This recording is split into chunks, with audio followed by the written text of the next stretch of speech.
നാളെ രാവിലത്തേക്കുള്ള അപ്പത്തിന് അരി നേരത്തെ അങ്ങ് അരച്ച് വെക്കുവാണേ. പിന്നത്തേക്ക് വെച്ച് കഴിയുമ്പോഴത്തേക്കും വലിയൊരു ജോലിയായിട്ട് അത് അവിടെ അങ്ങ് കിടക്കുന്നേ.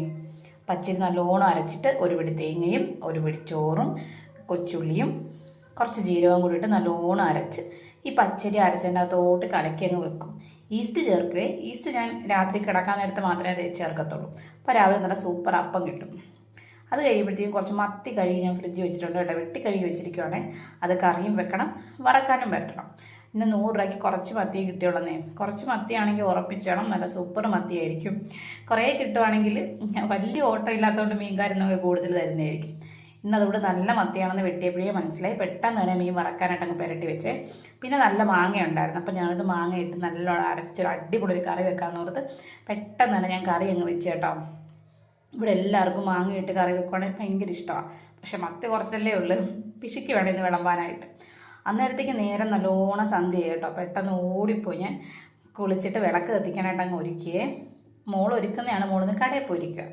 പിന്നെ പെട്ടെന്ന് തന്നെ വിളക്കെല്ലാം കത്തിച്ച് നാമം എല്ലാം ചൊല്ലാനായിട്ടിരുന്നേ. അപ്പോൾ സന്ധ്യ വിശേഷങ്ങൾ ഇത്രയേ ഉള്ളൂ. ടാറ്റാ.